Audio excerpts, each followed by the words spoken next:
Welcome back, my snacks, to some more Best of Redditor updates. My name's Jack, and today's story begins over 8 years ago. And just to give you an idea on how things go with this relationship, the update was titled, 8 years ago, I ignored all of your advice. Now I'm a piece of schmidt. So, how did we get here? Well, 8 years ago, this fellow posted in r/dead bedrooms with a simple pondering question. Is it time for me, 26 male high libido, to end it with my girlfriend, 26 female low libido? I'm in a 5-year relationship with girlfriend, living together for almost 3 years. Same cliched dynamic you see here all the time. Everything is great, except for the intimacy. We never had the honeymoon period like some here. I think we averaged somewhere around once every 3 weeks until we moved in together. It gradually went from once every 3 weeks to about once every 5 to 6 weeks. Today, it's been 2 months since we've had intimacy last. We already are generally affectionate with each other. What usually stops it is me getting frustrated after a month without it, and I'm a bit short with the hugs and kisses. In describing how they engage into intimacy, it's, Look, mate, I'd use a better term to describe it. It's one thing to push into your partner who you have a clear, open communication dialogue with. This word doesn't really relate to that here. For one, she'll be changing. I opportunistically corner her and start kissing and playing with her, and after a brief struggle and comments like, "You're being bad," or "We have to leave soon," she relents and we have intimacy. Or two, we've turned in for the night. It's been a few weeks since our last time. I'm really into the mood. I lean over and start fondling her. I see how she reacts to the fondling. If she clamps up or moves my hand, I immediately stop, wait for her to fall asleep, go into the bathroom to finish myself off, and then go back to the bed. If she lets it continue, yes, we'll have it on. Now, we've spoken about these issues over the past couple of years, but what usually happens is we have a sudden change in frequency of it, but the status quo quickly returns. We've been together long enough for her family and friends to start throwing underhanded comments about how it's time for us to get married. 7 months ago, one of her siblings' co-workers took it upon himself to tell me to man up and propose. That night, we had another talk, and she told me that she believed the intimacy issues could be worked on or fixed after marriage, to which I replied that I love her and wanted this to work, but I was not marrying her until this situation was fixed. She cried uncontrollably for a few hours. I felt like a douche, and we got to sleep after cuddling. And honestly, good for you, sir. Intimacy is clearly very important to you, more so than her. Unless she requires you to wear a tuxedo of some sort whenever you're in the bedroom, it's clear that marriage isn't going to turn her on suddenly. You being officially wed isn't going to make her just gushing for you at the sight of you with a wedding ring. "Oh, I love it when you sign a piece of paper declaring us as wed. Oh, ooh, you're so sexy being the exact same person you already were before marriage, but only now if we leave each other, I actually get something from you and you get something from me due to legal proceedings. Ooh, sexy." 2 months ago, I again bring up my dissatisfaction with the situation. I tell her that I'm reaching the point where I feel like we are just really good friends and roommates. Instead of stopping after the waterworks, I continue. We established that she's reluctant about refusing my advances and is only going along due to feeling guilty about rejecting me and the gradual change in mood that she sees after weeks without intimacy. I say I don't want this pittiness, and it makes me less likely to initiate. She says she only realizes something is wrong because of my mood after a few weeks without intimacy,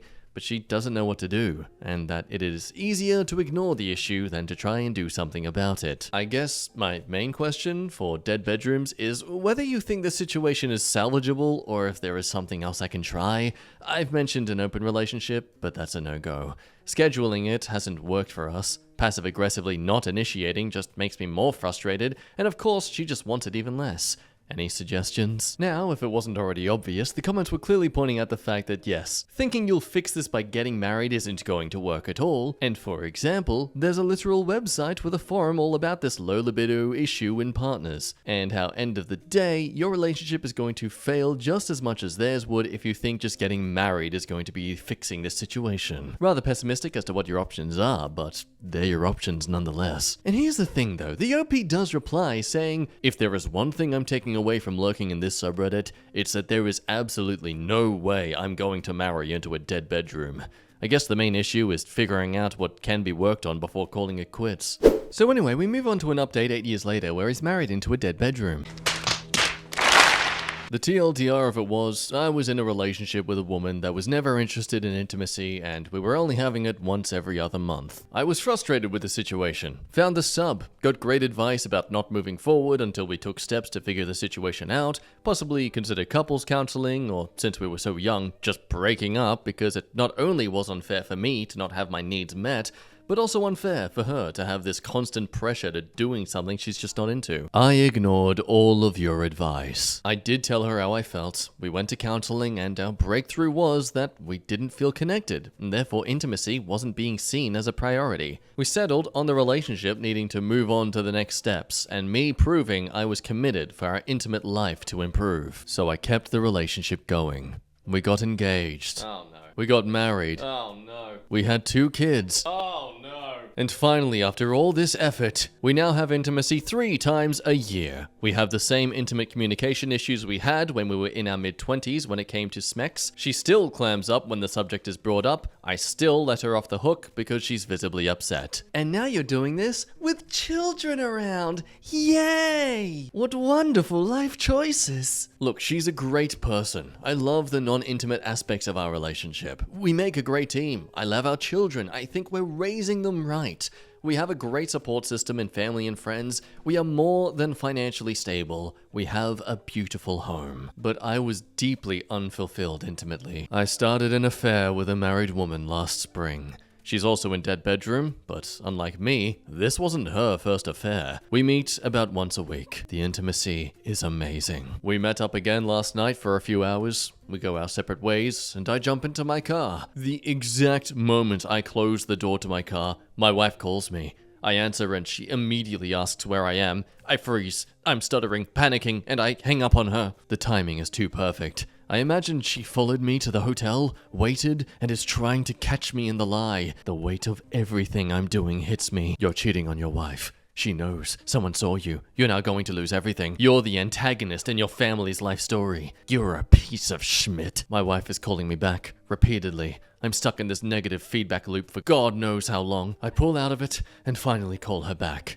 I hear concern in her voice. She's asking me what the hell is going on. Why did I sound like I did and cut off on her? Now are you ready for this fabrication? I tell her that I almost got hit by a truck and the semi hit another car ahead of me. I'm fine, but a little shaken up because I thought the other driver was hurt and had to talk to a police officer. The hell is that convoluted story? Damn.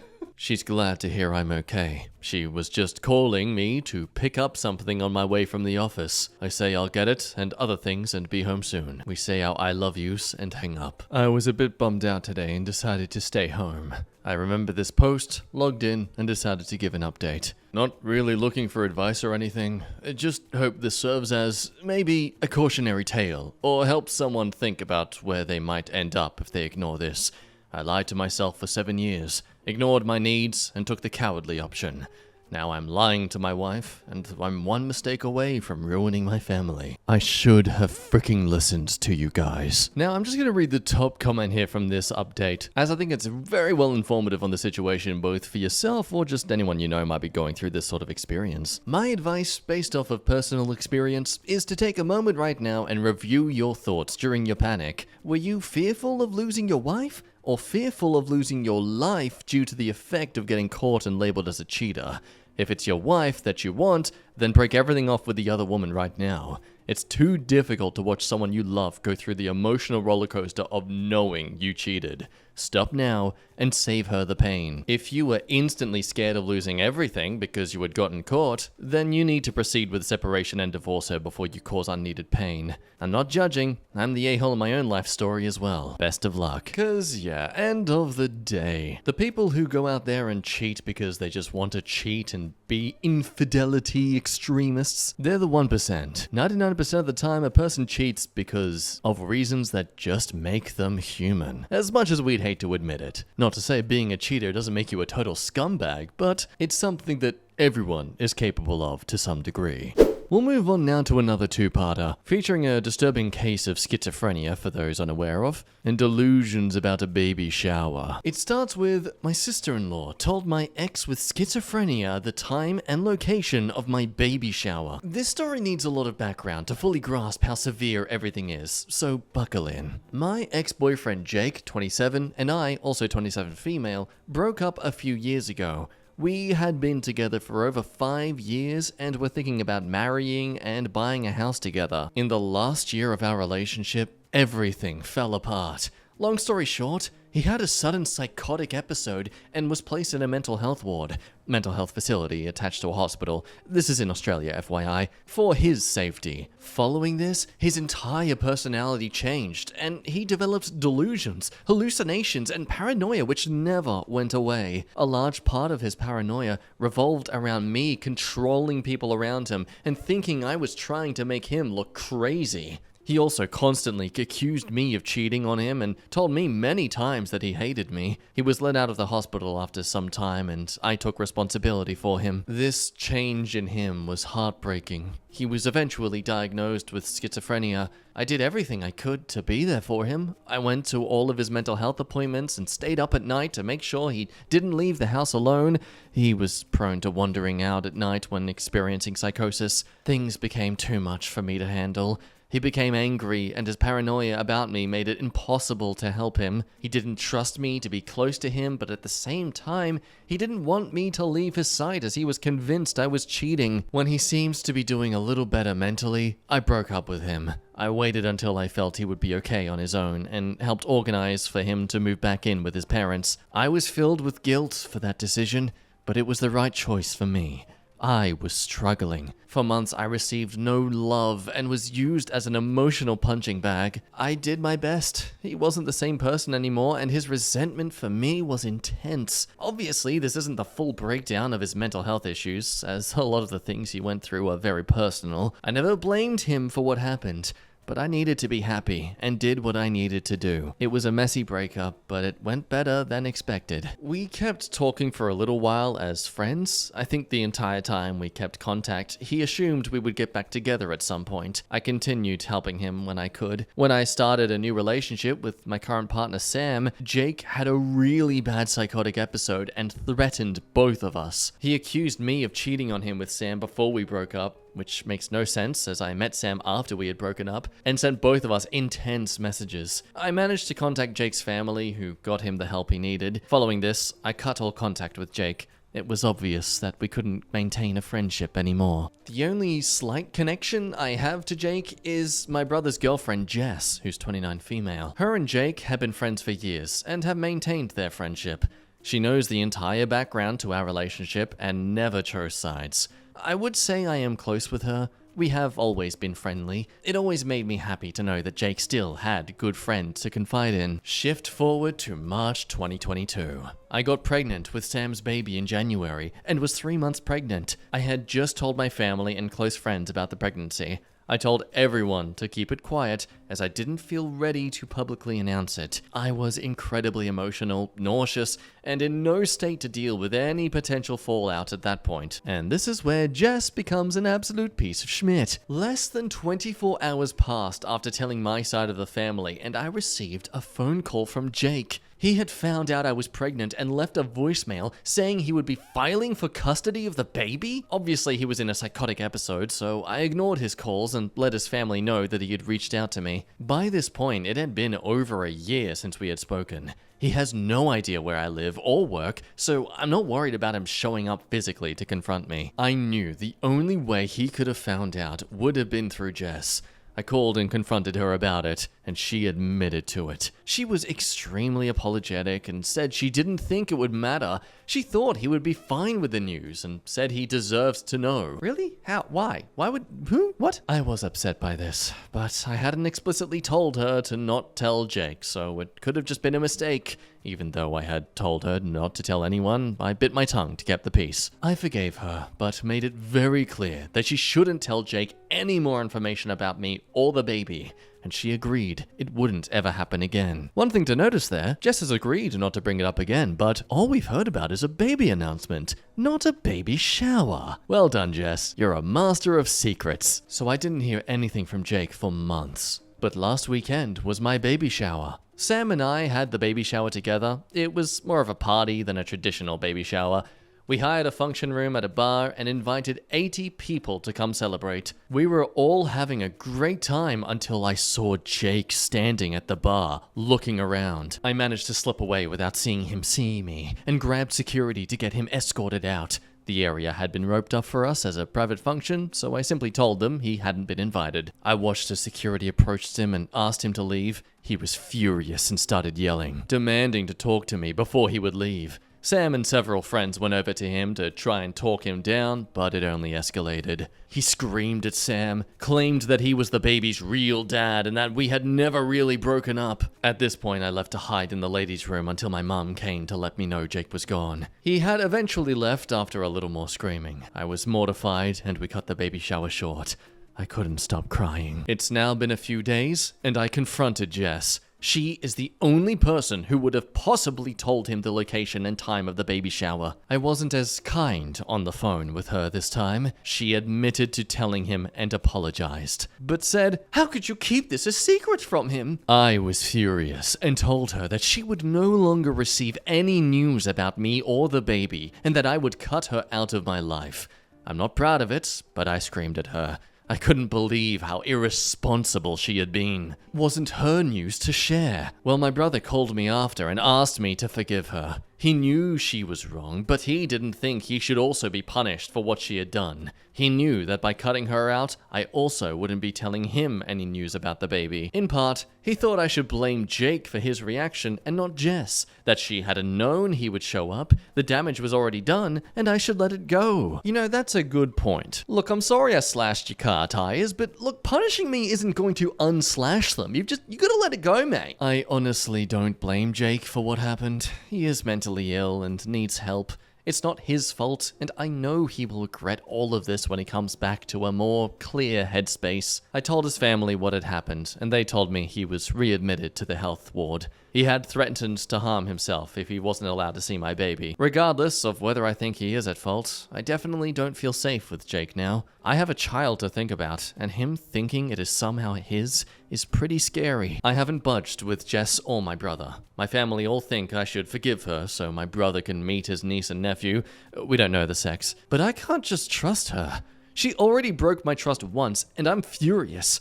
I could have been hurt if Jake had confronted me at the shower. So many things could have gone wrong. I don't know what to do. I'm heartbroken that my brother may not get to meet this baby for a while, but I'm scared that she could tell Jake information about the baby that could put us in danger. My parents and other family members have all agreed not to tell Jess or my brother any information about the baby upon threat of also being cut out. I just don't know how long I can feasibly cut them out before I crack. Sam is obviously on my side with all of this. If it wasn't for him, I would be in a much worse state. Any advice would be appreciated. I'm finding it hard to stick to my guns on this and worry that news will leak to Jess and other family members.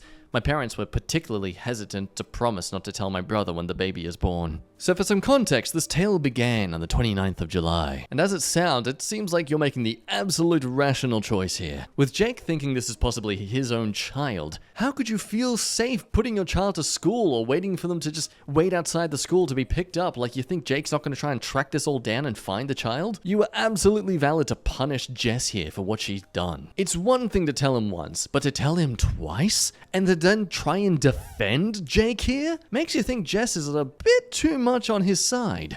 Well, we move on to an update that was just 8 days ago, and in the last few months a lot has gone down, especially a revelation into why Jess was so supportive of Jake. After a few paragraphs recapping what was the previous post, so I had my baby earlier than anticipated. I'm happy to announce that Sam, 30 male, and I now have a beautiful son. He is currently 10 weeks old and was born at 38 weeks. We are absolutely smitten with him and couldn't be happier. Not long after I made my original post, Sam and I moved into a new house. We had been living in a one-bedroom apartment and decided we needed more space for our growing family. Part of our decision on our house was that it was further away from my brother and Jess. Our apartment had only been a 5-minute drive from them, and I felt uncomfortable knowing that Jake, 27, could potentially be visiting and we could run into him while walking the dog. I also didn't trust that Jess hadn't told him where we lived. Our new house is now a 45-minute drive away from them, and I feel much safer.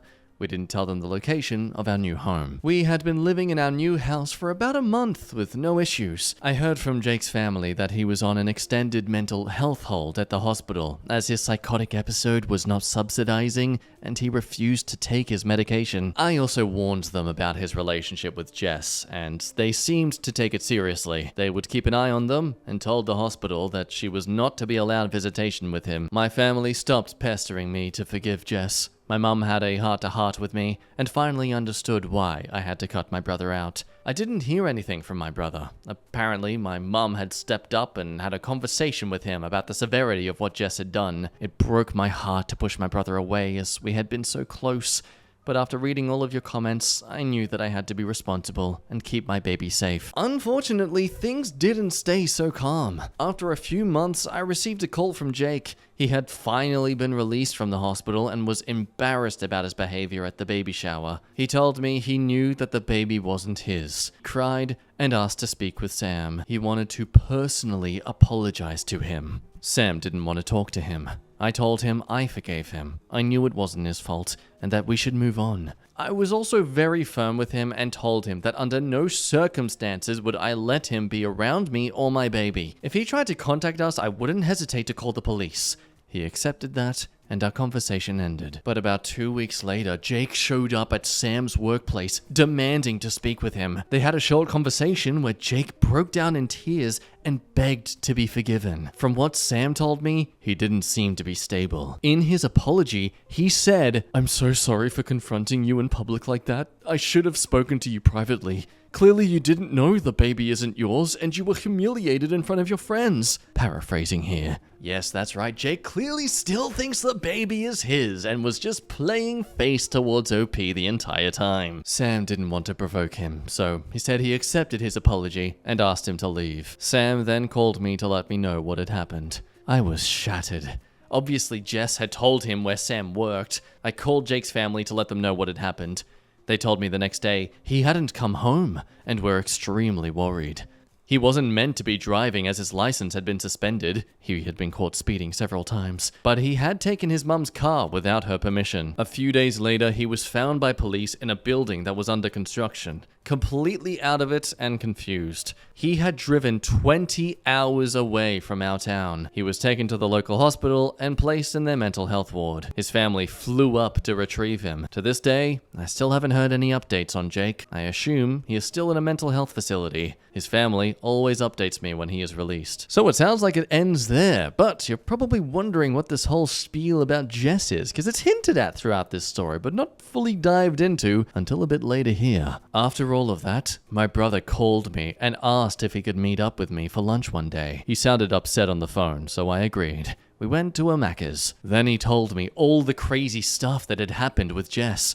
Apparently, when Jake got out of the hospital, following the baby shower incident, he had shown up at their house to see Jess. My brother was really worried because he could tell that Jake was in a manic episode. He kept an eye on Jake while he visited and noticed that he was being extremely touchy-feely with Jess, who started to seem flirty with him as well. It made him really uncomfortable, so he made an excuse about him and Jess needing to go to a friend's house. When Jake left, him and Jess had a massive fight. He confronted Jess about the flirty behavior, and she was extremely defensive. She flat out denied that she had been flirting or that Jake had been touching her at all. My brother decided to drop it, but not long after. We later realized this happened on the same day that he had gone to Sam's workplace. Jake showed up at their house again, but this time Jess was at work. My brother works from home. Jake told him that he was in love with Jess, confessed that they had been sleeping together, and showed him a bunch of text messages between the two of them to prove that he wasn't making this up. My brother asked him to leave. When Jess got home, he confronted her. At first, she tried to deny it, but eventually confessed. She begged my brother to forgive her. She had realized after his outburst at the baby shower that she didn't love him. My brother was furious and told her to stay with her parents for a while. Ever since then, he hasn't heard from her. It's been months now, and it looks like things are over between the two of them. My brother feels terrible about what Jess did to me, although I want to let him back into my life fully. I still don't trust that he won't eventually get back together with Jess. The two of them haven't officially broken up, and until that day comes, I won't be sharing my address or photos of our son with him. So far, my brother has met our son once at my parents' house. But I still don't know why Jess decided to tell Jake about my pregnancy. But I'm so glad she isn't in our lives anymore. I haven't heard anything from her or Jake since. I'm constantly worried he could show up again. Developed some strange OCD behaviors after it all, needing to check that all our doors are locked 5 times and touching all of the windows in our house before I can go to sleep. Other than that, things have been peaceful so far, and Sam and I have been able to enjoy our new life as parents. So yeah, about 90% concluded here with this story. Of course, again, you can only imagine the fear that is underlying this family, knowing that there is a man out there possibly trying to take, or even the very least meet and harass this child of yours because they mistakenly think it's theirs. And the fact he would come up to Sam at his workplace and would further imply that Sam's just a goofy idiot. Oh, he's just a silly, embarrassed boy. Like, damn, praising Sam here for holding in his desire to just belt this man in the face. Anyway, that's the updates of the stories for today. Thank you so much for watching. It's good to see you again. Remember to drink some water today. It's a good thing to sip into your mouth. It comes with oxygen, and apparently we need that to live. But until next time, you be good, love your face, and I'll see you then. Bye-bye.